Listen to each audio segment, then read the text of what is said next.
Un compromiso de acción para la educación. Los gobiernos de América Latina y el Caribe ya están trabajando en ello.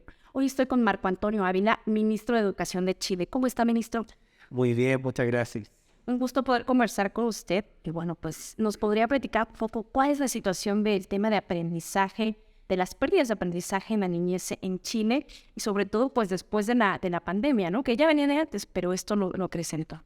Lo que nosotros hemos hecho es establecer en conjunto, ¿no es cierto?, con el gobierno central, una respuesta para el sistema educativo chileno que es el Plan de Reactivación Educativo Integral, ¿no?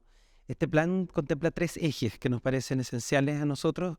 En primer lugar, el bienestar estudiantil, que se traduce, ¿no es cierto?, en el mejoramiento del clima escolar y también, ¿no es cierto?, la salud mental, también muy dañada durante la pandemia. Un segundo eje está asociado a la recuperación de los aprendizajes y una preocupación fundamental nuestra es la adquisición de la lectoescritura, especialmente en los primeros años de escolaridad. Sabemos, ¿no es cierto?, que muchos de nuestros niños y niñas tuvieron que hacer primero, segundo, tercero básico fuera de los establecimientos.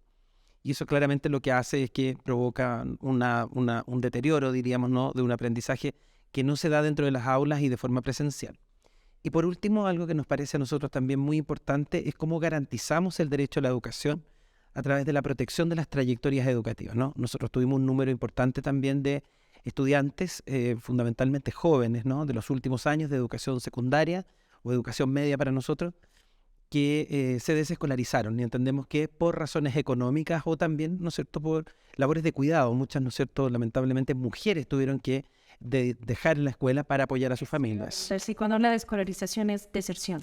Deserción, claro. En Chile tratamos de decir desescolarización porque deserción habla de un desertor. Entonces nosotros creemos que no son opciones. Me gusta ese término. Muy bien. Claro, la deserción de alguna manera lo que hace es que coloca, ¿no es cierto?, como la carga en el estudiante, como si fueran ellos, ¿no es cierto?, los que optan por dejar el establecimiento. Y más bien son las condiciones sociales, ambientales, culturales, económicas, las que muchas veces empujan a jóvenes, ¿no es cierto?, a dejar el colegio. Ministro, ¿nos pudiera destacar ante esta problemática que nos habla alguna de las acciones que han hecho y que les ha funcionado? Bueno, en el eje número 2, ¿no?, que es el de aprendizajes, una de las acciones que nos parece a nosotros bien interesantes y que nos ha permitido poder tener información respecto de las brechas es la implementación de la prueba DIA. Este es un instrumento elaborado por la Agencia de la Calidad de la Educación que evalúa aprendizajes de asignaturas como lenguaje, matemática y habilidades socioemocionales en todos los niveles, ¿no es cierto?, de la escolaridad. Y es una prueba de muy fácil aplicación que permite inmediatamente un reporte para el establecimiento para detectar estas brechas, ¿no? Okay. Y sobre esa prueba, ¿no?, elaboramos para este año 2023 una prueba llamada Día de Lectura, ¿no?, que es una misma prueba, otro instrumento que evalúa solo el dominio del código, ¿no es cierto?, el manejo de la lectoescritura y también la fluidez y la comprensión en estudiantes de segundo, tercero y cuarto año de educación básica o primaria. Eso pensando en que la principal brecha estuviese puesta, ¿no es cierto?, en esta adquisición del código, ¿no?, que, como decía yo anteriormente, probablemente tiene muchas dificultades cuando los niños estuvieron alejados de los establecimientos.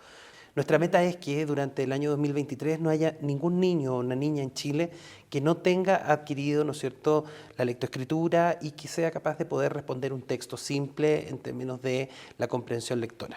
Oiga, ministro, aquí quiero hacer una pausa porque dijo 2023, o sea, es este año en el que tienen ya la meta de decir ningún niño en Chile Tenemos va esa a tener meta, esta... claro, que no es una evaluación estandarizada en ningún caso porque no es comparable entre establecimientos, sino una meta que los propios establecimientos deberían fijarse, ¿no? No es posible que ningún niño en cuarto básico tenga, por ejemplo, no adquirido la lectoescritura, ¿no?, porque es habilitante para el resto de las asignaturas.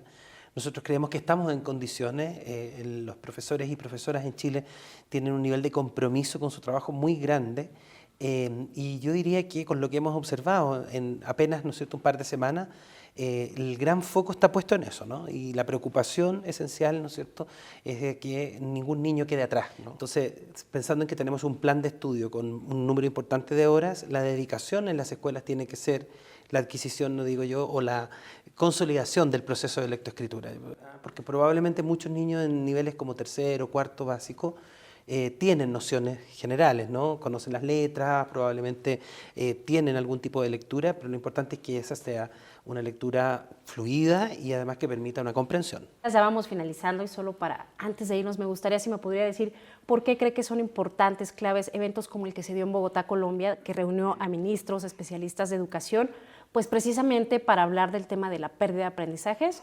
Y también estuvieron convocantes organismos multilaterales como el Banco Mundial, el BID, UNICEF. ¿Por qué es importante eso? Yo creo que, primero, porque tenemos realidades bastante parecidas, ¿no? Nuestra región se parece mucho en su desarrollo, también en el despliegue de sus políticas, nos permite intercambiar experiencias, pero por sobre todo lo que yo destacaría es que este mismo grupo, ¿no? Este mismo grupo nos reunimos el año pasado por la invitación que nos hace, ¿no es cierto?, Naciones Unidas, y teníamos un esbozo de respuestas, ¿no?, lo que estábamos inicialmente haciendo todos los países, dado que el año pasado ya fue el primer año después de pandemia, diríamos, ¿no?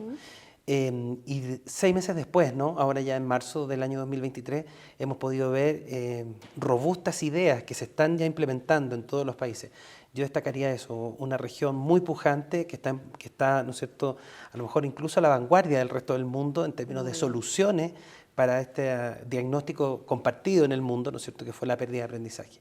Y sobre todo porque además esto no lo hacemos solo los gobiernos, ¿no?, sino que lo hacemos con la sociedad civil organizada. Y en este caso, en estos encuentros, también están todos estos organismos, ¿no es cierto?, multilaterales como los bancos, ¿no?, el Banco Interamericano, el Banco Mundial, UNICEF, UNESCO, ¿no es cierto?, y distintas organizaciones que nos permite juntar ideas, buscar financiamiento y poder, ¿no es cierto?, contribuir solidariamente como países, ¿no es cierto?, de una misma región que comparten un destino común. Pues muchas gracias, cerramos de manera muy positiva, muy esperanzadora para la región. Muchas gracias, Marco Antonio Ávila, ministro de Educación de Chile. Gracias por acompañarnos.